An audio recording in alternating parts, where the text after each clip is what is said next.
সুপ্রিয় শিক্ষার্থীরা, আসসালামু আলাইকুম। সবাই কেমন আছো? আশা করি ভালো আছো। আজকে আমি তোমাদের আর্থিক বিবরণীর একটি অঙ্ক নিয়ে এসেছি। রাজশাহী বোর্ড 2019-এর 2 নম্বর অঙ্ক, মিলন ট্রেডার্সের। ঠিক আছে, আজকে এটা একটু ভালোভাবে বুঝিয়ে দিব। আমি গত ক্লাসে তোমাদের আর্থিক বিবরণীর তথ্য ও কৌশল সম্পর্কে আলোচনা করেছিলাম। সেখানে আমি বলেছিলাম যে 3টি জিনিস মনে রাখতে। ঠিক আছে, সেটা হচ্ছে যে রেওয়া মিলের পোস্টিং হবে কয়বার? একবার। আয় ও ব্যয় কোথায় যাবে? বিশদায় বিবরণীতে। আর সম্পদ ও দায় কোথায় বসবে? আর্থিক অবস্থার বিবরণীতে। এই রেওয়া মিল কিন্তু আয় ব্যয় ও সম্পদ ও দায় নিয়ে গঠিত। ঠিক আছে, এখানে আমরা রেওয়া মিল থেকে আয় ও ব্যয়গুলো সিলেক্ট করে কোথায় দিব? বিশদায় বিবরণীতে পাঠাবো। এবং সম্পদ ও দায়গুলো কোথায় পাঠাবো? আর্থিক অবস্থা বিবরণীতে। আর একটা জিনিস বলেছিলাম, আর্থিক অবস্থার বিবরণীতে কিন্তু মালিকানা সত্ত্ব বিবরণী বসে। মানে মালিকানা সত্ত্ব বিবরণী আর্থিক অবস্থার বিবরণীর একটি অংশ। ঠিক আছে, এখানে মূলধন মালিকানা সত্ত্ব বিবরণী। আচ্ছা, তারপরে দেখো এখানে আরেকটা জিনিস আমি বলে রাখি, রেওয়া মিলে তোমরা দেখতে পাচ্ছ লাল কলম দিয়ে আমি খ আর গ ইন্ডিকেট করেছি, তাই না? খ বলতে আমি বুঝিয়েছি এগুলো আয় ব্যয়, এগুলো যাবে বিশদ আয় বিবরণীতে। আর গ গুলো হচ্ছে সম্পদ ও দায়, এগুলো যাবে কোথায়? আর্থিক অবস্থার বিবরণীতে। এরপরে দেখো সমন্বয় সমূহ, এখানে 6টা সমন্বয় আছে, 6টা সমন্বয় আছে। তারপরে করণীয় 3টা, নিট বিক্রয়ের পরিমাণ। আস্তে আস্তে আমি পরে বলে যাব। আমি একটু প্রশ্নটা আবার একটু ভালোভাবে ফোকাস করছি। দেখো, ঠিক আছে, এখন আসো আমি অঙ্কে চলে যাই। নিট বিক্রয়ের পরিমাণ নির্ণয় করো। আমি দেখলাম যে রেওয়া মিলে নিট বিক্রয় বের করার জন্য আমার এখানে বিক্রয় আছে 93,500। ঠিক আছে, আর রেওয়া মিলে আর বিক্রয় ফেরত বা বিক্রয় বাট্টা বা বিক্রয় রিলেটেড আর কিচ্ছু নাই। তারপরে এখানে আছে 2 নম্বর মুনাফাবিহীন বিক্রয় 2000 টাকা বিক্রয়ের অন্তর্ভুক্ত আছে। এবং 3 নম্বর বলছে খরিদ্দারগণ 2000 টাকার পণ্য ফেরত পাঠিয়েছেন কিন্তু হিসাবভুক্ত হয়নি। এই দুইটা, এটা 2 নম্বর এবং 3 নম্বর, এই দুইটাই বিক্রয়ের সাথে কি হবে? অ্যাডজাস্ট হবে। তো 2 নম্বর মুনাফাবিহীন বিক্রয়ের যাবেটা কি? বিক্রয় হিসাব ডেবিট, ক্রয় হিসাব ক্রেডিট। মানে বিক্রয় থেকেও বাদ যাবে, ক্রয় থেকেও বাদ যাবে, তাহলে বিক্রয় থেকে এটা বাদ দিব। এরপর 3 নম্বর বলছে খরিদ্দারগণ 2000 টাকার পণ্য ফেরত পাঠিয়েছেন কিন্তু হিসাবভুক্ত হয়নি। তার মানে এটার যাবেদা হচ্ছে বিক্রয় ফেরত হিসাব ডেবিট, প্রাপ্য হিসাব ক্রেডিট। মানে এটা প্রাপ্য থেকেও বাদ যাবে, বিক্রয় থেকেও বাদ যাবে। তাহলে বিক্রয় থেকে কয়টা বাদ যাবে? এখানে দুইটা পেয়েছি আমি। তো সেটা আমি এখন এখানে করে দিচ্ছি। দেখো এখানে করেছি আমি। করণীয় ক, মিলন ট্রেডার্সের নিট বিক্রয়ের পরিমাণ। বিক্রয় ছিল 93,500 মাইনাস মুনাফাবিহীন বিক্রয় 2000 টাকা মাইনাস অলিখিত বিক্রয় ফেরত কত? 2000 টাকা। তাহলে নিট বিক্রয় আসলো 89,500। এখন আসো করণীয় খ। করণীয় খ কি বলেছে? করণীয় খ বলেছে মোট লাভ 23,500 টাকা ধরে মোট নিট লাভ বা নিট ক্ষতির পরিমাণ নির্ণয় করো। ঠিক আছে, 23,500 মোট লাভ। তো আমার তো মোট লাভ দেয়াই আছে।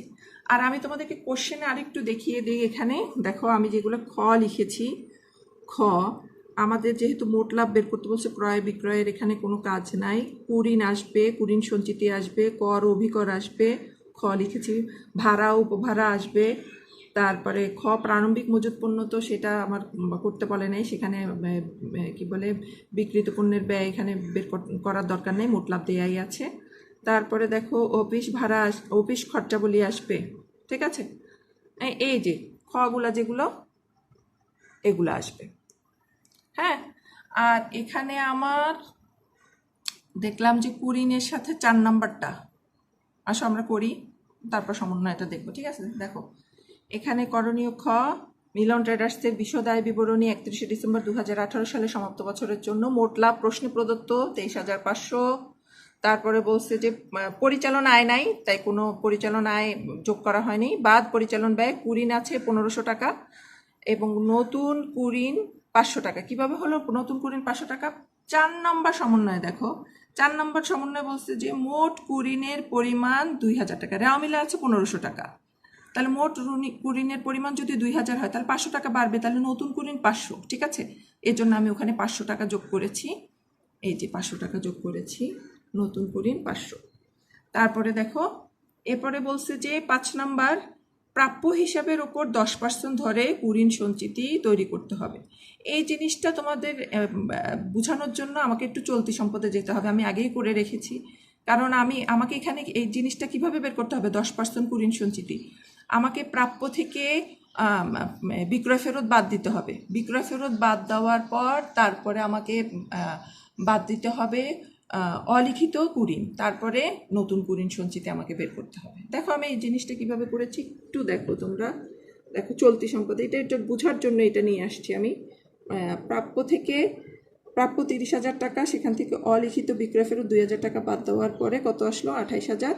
তারপরে মাইনাস কুঋণ দিব আমি কত, 500 টাকা, তাহলে 27,500। 27,500-র উপরে 10% নতুন কুঋণ সঞ্চিতি 2,750। ঠিক আছে, দেখো এটা তোমরা একটা আলাদা নোট করেও বের করতে পারো, আমি জাস্ট বোঝানোর জন্য এখানে নিয়ে এসে তোমাদেরকে দেখালাম।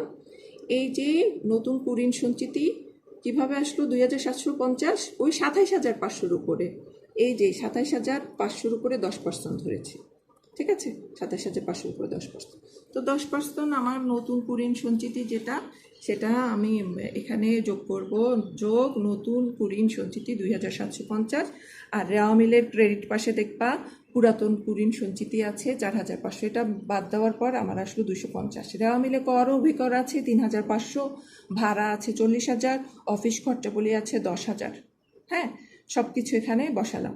এরপরে রেওয়া মিল থেকে সবগুলো পোস্টিং দেখো আমি একবার দিয়েছি। দেখছো কুঋণ দেখলাম 1,500 টাকা একবার দিলাম, কর অভিকর একবার দিলাম, ভাড়া দিলাম একবার, অফিস খরচাবলি একবার। কিন্তু এগুলো কিন্তু সমন্বয় ছিল, এজন্য 2বার বসবে। এটা একবার যাবে প্রাপ্য হিসাবে, হ্যাঁ, আবার এটা প্রাপ্য হিসাবে যাবে। এটাও কিন্তু রেওয়া মিলে একবার, রেওয়া মিলে ছিল তাই একবার বসছে। আচ্ছা, তারপরে দেখো ইজারা সম্পত্তির অবলোপন, যন্ত্রপাতির অবচয় এবং আসবাবপত্রের অবচয়। ইজারা সম্পত্তি রেওয়া মিলে আছে যে ইজারা সম্পত্তি 10 বছরের জন্য, এজন্য অবলোপন হবে। তোমাদের ওখানে রেওয়া মিলে 10,000 টাকা আছে, 10 দিয়ে ভাগ করে দিবা, 1,000 টাকা আসলো। তারপর যন্ত্রপাতির অবচয় এবং আসবাবপত্রের অবচয়, কারণ ওখানে বলে দিয়েছে যে স্থায়ী সম্পত্তির উপর 10% অবচয় ধরতে হবে। তাহলে স্থায়ী সম্পত্তির উপর 10% করে আসলো কত, যন্ত্রপাতির অবচয় 15,000, আসবাবপত্রের অবচয় 5,800। টোটাল আমার পরিচালন ব্যয় আসলো 75,550। তাহলে এই যে মোট লাভ 23,500 থেকে 75,550 টাকা বাদ দেওয়ার পর পরিচালন ক্ষতি আসলো 52,050। এরপরে অপরিচালন আয় উপভাড়া দেয়া আছে, প্রশ্নেই দেয়া আছে 8,000, উপভাড়া প্রশ্নেই দেয়া আছে 8,000। তারপরে মানে রেওয়া মিলেই। আর ঋণপত্রের সুদ 4,200, এটা কিভাবে আসলো দেখো, তোমাদের এখানে দেয়া আছে 12% ঋণপত্র।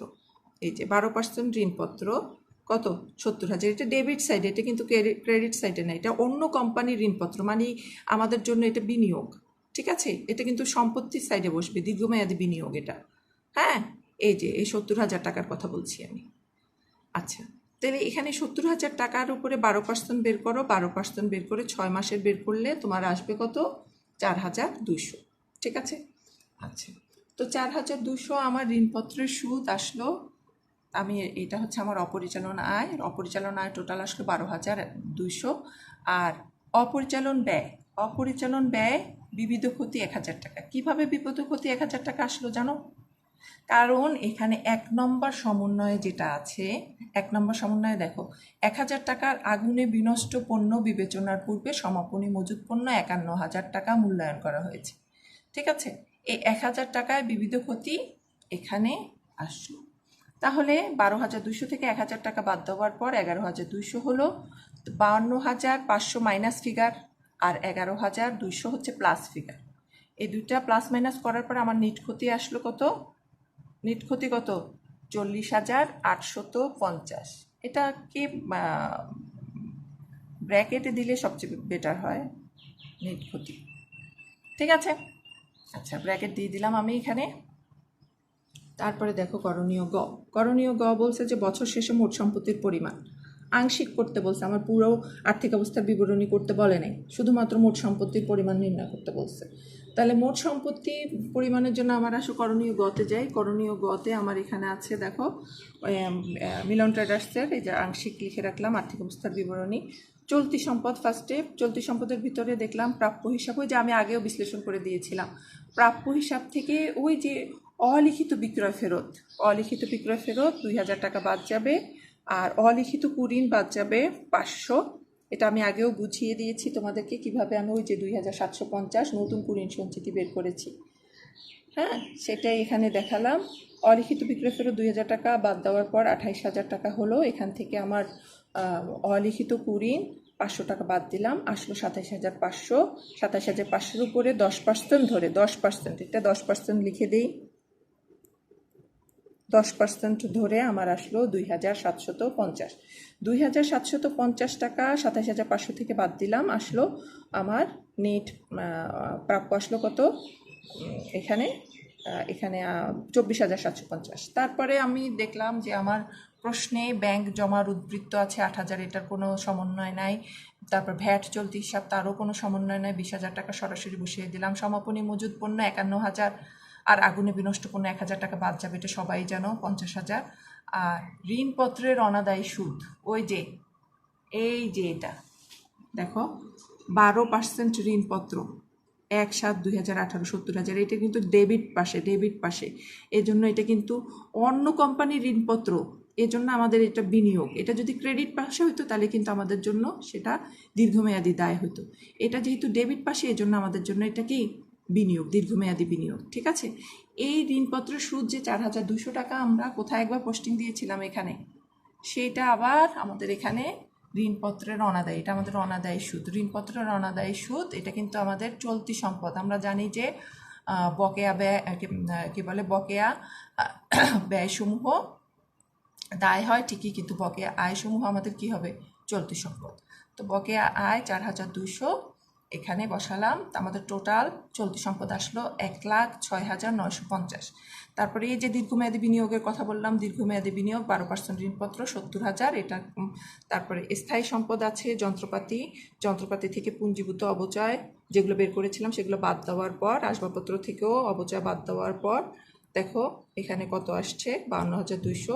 এখানে যন্ত্রপাতি 1,35,000, আসবাবপত্র 52,200, আর ইজারের সম্পত্তি 9,000।